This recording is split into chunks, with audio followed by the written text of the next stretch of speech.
Sejam muito bem-vindos mais uma vez a Batista Vila Formosa, uma igreja que existe para adorar a Deus e cuidar de pessoas. Eu sou o pastor Gabriel Porto e no estudo dessa quarta-feira eu começarei a falar sobre a bibliologia do Novo Testamento. Nas semanas anteriores, nós estudamos toda a bibliologia do Antigo Testamento, com cada um dos grupos de livros. E agora, a partir desse estudo, nós faremos a mesma coisa com o Novo Testamento. Então, antes de tudo, eu preciso explicar para vocês o processo de revelação progressiva, né? Eu escrevi assim: agora no Novo Testamento, Deus vai construir sobre as bases do Antigo Testamento. Por isso, o Novo Testamento fornece uma teologia mais avançada e desenvolvida. Nele, Deus conclui sua revelação para a humanidade.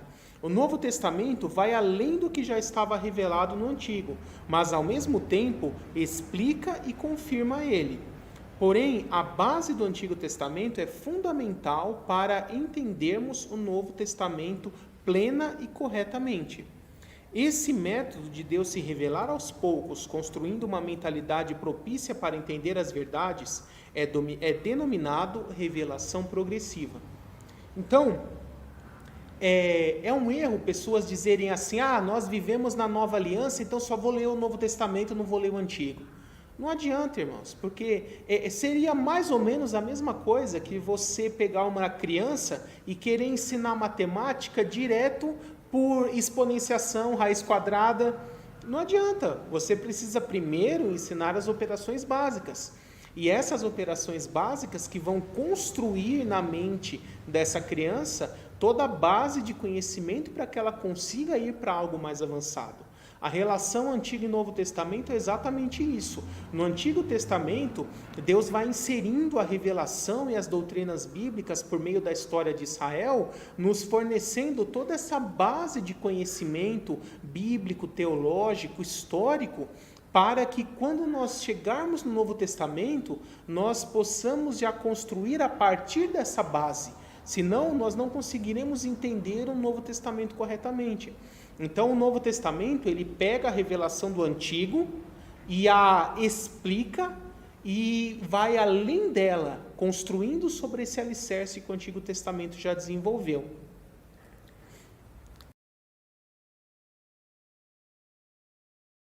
Do Novo Testamento.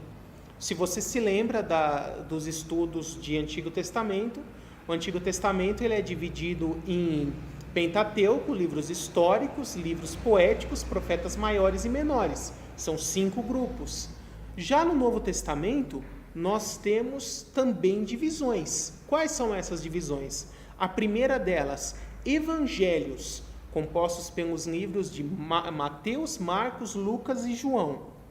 Da mesma forma que o Antigo Testamento tinha 39 livros, o Novo vai ter 27, que somados dão os 66 livros da Bíblia. Depois, a outra categoria é de livros históricos. Nós só temos um livro, que é o livro de Atos. Então, olha que interessante. No Antigo Testamento, nós tínhamos muitos livros históricos, 12 livros pelo menos. Já no Novo Testamento, só temos um.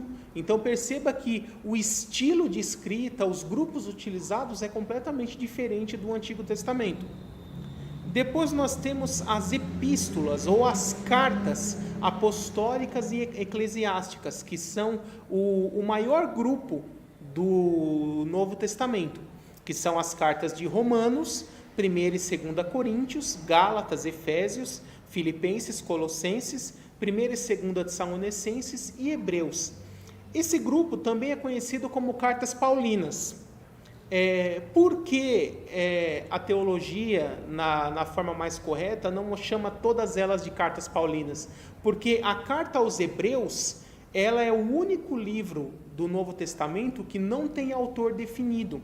Então, até hoje não se sabe com certeza quem é o autor de Hebreus. O autor mais possível, mais provável é Paulo.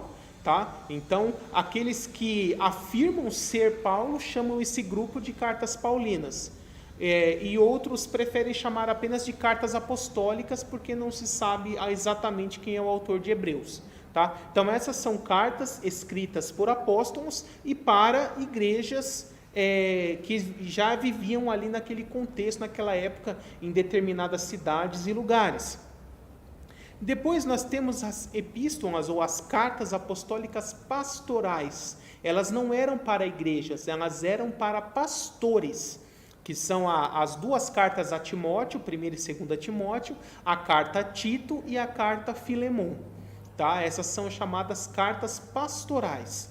Depois nós temos as epístolas apostólicas gerais, que são cartas que apóstolos não escreveram para uma igreja específica, mas para todas as igrejas que já existiam naquela época. Elas deviam ser feitas várias cópias e mandadas para todas as cidades, para todos os lugares em que já existiam igrejas, já existiam comunidades cristãs ali. Então essas são as cartas de Tiago, 1ª e 2ª Pedro, 1ª, 2ª e 3ª João e a carta de Judas. E por último, a categoria de livro profético, nós também temos um livro só, que é o livro de Apocalipse, também chamado de Revelação de João. Então olha que interessante, os dois maiores grupos do Antigo Testamento, que são livros históricos e livros proféticos, que juntos são mais da metade do Antigo Testamento, no Novo Testamento são os menores grupos, porque só tem um livro histórico e um livro profético, em quantidade de livros. Então perceba aí que a organização é completamente diferente do Antigo Testamento. Então hoje eu já quero falar com vocês a respeito desse primeiro grupo de livros chamado de Evangelhos.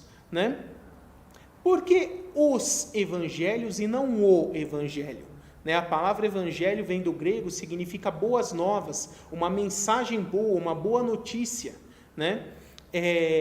que basicamente é falar a respeito da vinda de Cristo, o seu nascimento, o seu ministério, a sua obra, sua morte, ressurreição, ascensão aos céus, a obra de Cristo como um todo. Essas são as boas novas do evangelho. Mas por que 4 evangelhos e não um só? Por que Deus, pelo Espírito Santo, aprove permitir que 4 homens diferentes escrevessem narrativas a respeito da vida de Cristo?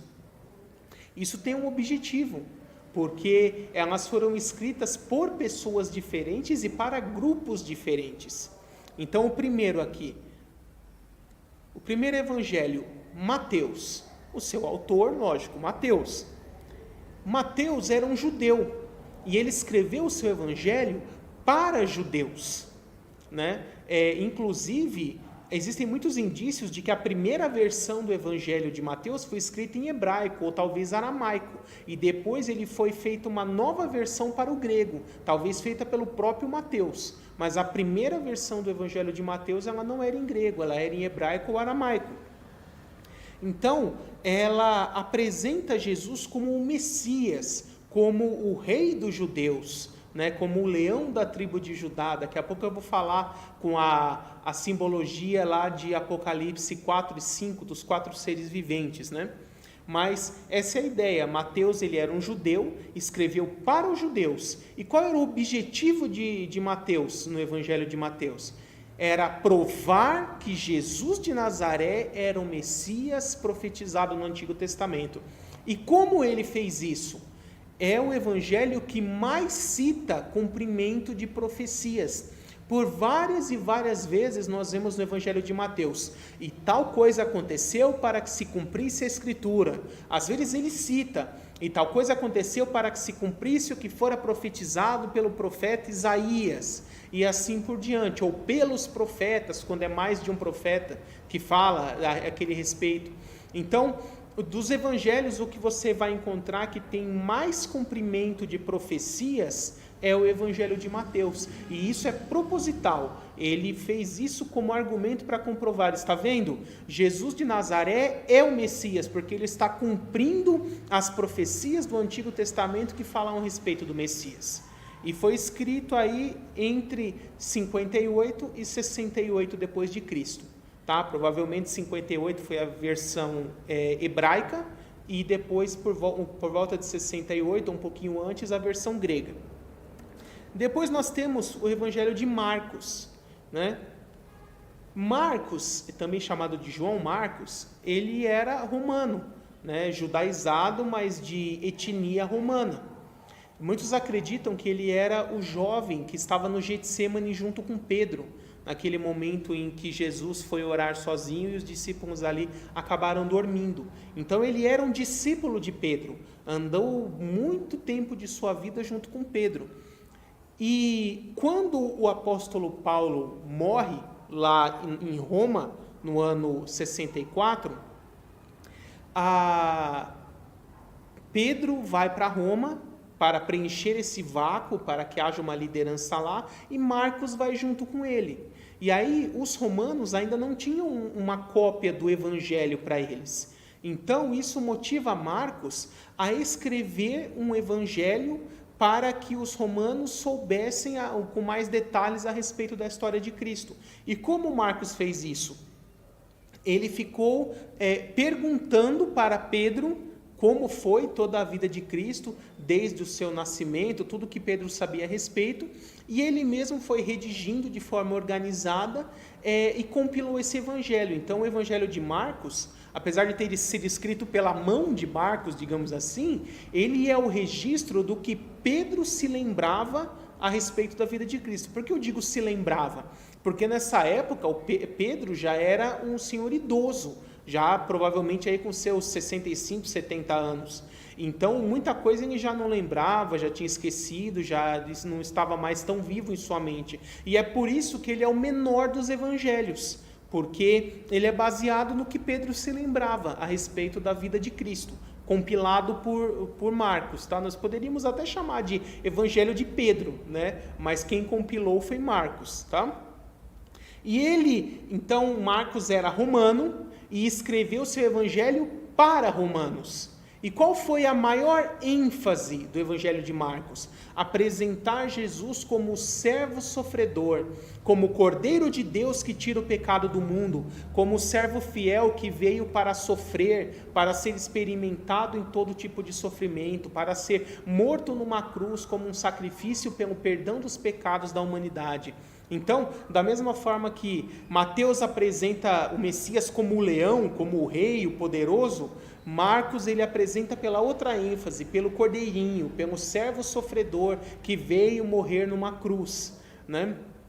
Essa é a ênfase de Marcos. E outro detalhe, para vocês tirarem a curiosidade, dos 4 evangelhos, o evangelho que mais narra pessoas caindo endemoniadas e Jesus expulsando demônios é o evangelho de Marcos. Então Marcos ele também deu muita ênfase nessa parte de exorcismos, de expulsão de demônios, de relatos de pessoas caindo endemoniadas. Também você encontrará isso principalmente no evangelho de Marcos. Depois Lucas, ele era gentil, né, ou seja, de ascendência grega, e ele escreveu o seu evangelho para gregos, para pessoas com cultura grega em geral.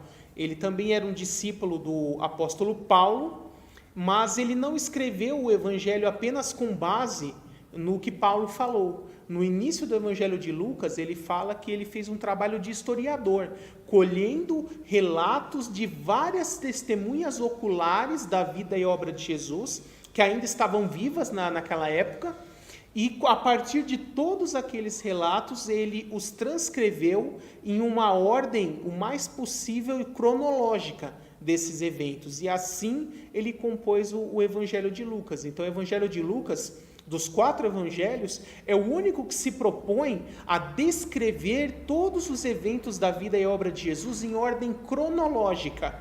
Os outros evangelhos não têm essa preocupação. Então, pode ser que tenha escrito coisas nos outros evangelhos numa ordem, mas que na linha do tempo ocorreu algo que é relatado depois, e depois ocorreu algo que estava relatado no começo. E por que isso? Na Bíblia, nós temos basicamente 2 estilos de escrita, o estilo grego e o estilo hebraico. O estilo grego é o que se preocupa em abordar em ordem cronológica os eventos. Mas uma boa parte da Bíblia, e também do Novo Testamento, não só do Antigo, foi escrita em estilo hebraico. O estilo hebraico é abordar os assuntos por temas. Então, ele pega um tema, trata aquele tema do início ao fim, depois ele vai entrar em outro tema. E aí, eventos relacionados a esse outro tema, muitas vezes, cronologicamente, se entrelaçam com eventos desse primeiro tema que ele já tratou. Mas porque ele está tratando por temas e não seguindo necessariamente uma linha do tempo. Ok? Mas Lucas, ele propositalmente quis fazer numa linha do tempo, numa ordem cronológica os eventos. E ele sempre enfatiza a natureza humana de Jesus. Ele coloca Jesus como o Filho do homem, aquele que assumiu a natureza humana em toda a sua plenitude. E por isso, o Evangelho de Lucas é o evangelho que nós mais encontraremos relatos que exaltam a natureza humana de Cristo. Então fala, por exemplo, que Jesus chorou, que Jesus teve fome, teve frio, teve sono, sentiu cansaço. Ele descreve toda a genealogia de Jesus para mostrar que Jesus tinha uma ascendência, uma genealogia, ele vinha de uma família humana, fala ali da sua mãe, do contexto familiar, mostrando, olha, ele veio como um bebezinho que se desenvolveu, foi crescendo aos poucos como uma criança, igual a qualquer outro ser humano, até atingir a maturidade. Então, Lucas ele tem muito essa preocupação de mostrar que Jesus veio a esse mundo como um ser humano exatamente igual a eu e a você, com todas as fragilidades e as mazelas de um ser humano, para que assim pudesse experimentar a humanidade em toda a sua plenitude e pudesse ser um sacrifício válido pelo perdão dos pecados da humanidade, porque ele próprio se fez um homem para isso. E por último, nós temos o Evangelho de João. O Evangelho de João ele foi o último dos evangelhos, escrito bem tardiamente, por volta aí do ano 80 depois de Cristo, então mais ou menos 50 anos depois da morte e ressurreição de Cristo, por isso ele já tem uma teologia mais bem desenvolvida do que os outros evangelhos. Esses primeiros 3 evangélicos, eles são chamados de evangelhos sinópticos. O que significa isso? Essa palavra sinóptica, ela significa vistos em conjunto. Por quê? Nenhum dos 3 evangelhos, os 3 primeiros, Mateus, Marcos e Lucas, se propõe a contar toda a história de Jesus com todos os eventos. Eles contam partes da história de Jesus para que se tenha uma noção. Então, para que a pessoa saiba tudo que de fato ocorreu, ela tem que somar a informação de todos esses evangelhos. Então, eu vou dar um exemplo para vocês, que às vezes as pessoas falam que são contradições. Não são contradições, são apenas diferenças de relato. Vamos supor que Mateus estava ali vendo Jesus num determinado momento em que ele cura um leproso. E Pedro também estava vendo. Mas Pedro estava mais próximo e percebeu que, na verdade, Jesus curou 2 leprosos. Mas Mateus estava um pouco mais longe e não viu esse segundo leproso e só viu um. Então Mateus, em seu evangelho, vai dizer que ele viu Jesus curar um leproso. E Marcos, a partir do relato de Pedro, vai dizer que ele viu curar 2. Mas isso não é uma contradição, isso é a perspectiva do testemunho ocular de cada uma das pessoas em que o relato está sendo extraído. É a mesma coisa se ocorre um acidente de trânsito, num local de muito movimento. Se você pegar 10 pessoas e pedir para cada uma delas descrever o que houve, nenhuma delas contará uma história exatamente igual à outra. Elas vão dar ênfases diferentes, um vai ver coisa que o outro não viu, e assim por diante. E é por isso que os evangelhos eles se complementam uns aos outros. Todos eles têm partes da informação que somadas são a informação completa. Já o Evangelho de João, ele não se propõe muito na história, mas ele se propõe muito mais a teologia que está sendo desenvolvida ali da salvação, do sacrifício de Cristo. Então ele nem fala da genealogia de Jesus, ele nem tem a parte do sermão profético, ele tem muitos textos que Jesus fala que só tem no Evangelho de João. Então, se você pegar, por exemplo, João 6, a parte que ele fala que Jesus faz um grande discurso, só tem ali. João 10, quando ele fala, eu sou o bom pastor que dá vida pelas ovelhas. João 17, onde Jesus faz a oração no Getsêmani. São partes que só tem no Evangelho de João, que talvez só o apóstolo João viu, porque era mais íntimo do Senhor Jesus. E ele desenvolve isso muito bem, com uma teologia mais robusta, mais bem fundamentada, sempre focando Jesus na sua natureza divina. É o contrário do que Lucas faz. Lucas enfatiza a natureza humana. João vai enfatizar a natureza divina de Jesus. Então ele começa não falando do nascimento de Jesus humano, ele começa falando, no princípio era aquele que é a palavra de Deus, e a palavra estava com Deus e era Deus, todas as coisas foram feitas por meio dele, sem ele nada do que foi feito se fez. E aí no verso 14 ele diz, e este que é a palavra, ou o verbo, se fez carne e habitou entre nós. Então ele já começa falando, Jesus é eterno, ele é Deus, ele já estava com Deus desde o início, ele sempre vai enfatizando a divindade de Jesus. Essa é a ênfase do Evangelho de João, né? E aí nós vemos lá no livro de Apocalipse os 4 seres viventes, que eles têm 4 cabeças diferentes, cabeça de boi, de homem, de águia e de cordeiro. Peraí, boi, águia, cordeiro, acho que é isso mesmo. E cada uma e leão, desculpa, lembrei, é leão, boi, cordeiro e águia, é isso mesmo.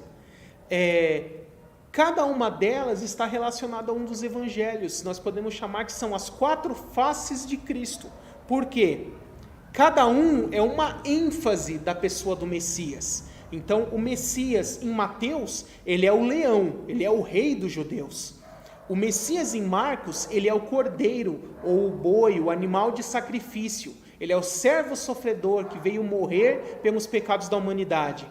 Em Lucas, Jesus é o homem, é o ser humano que assumiu a nossa humanidade de forma plena, com todas as suas fraquezas, para que pudesse experimentar tudo que um ser humano experimenta e ser um substituto válido para nós, e poder também ser o nosso intercessor. E em João, Jesus tem a sua divindade enfatizada.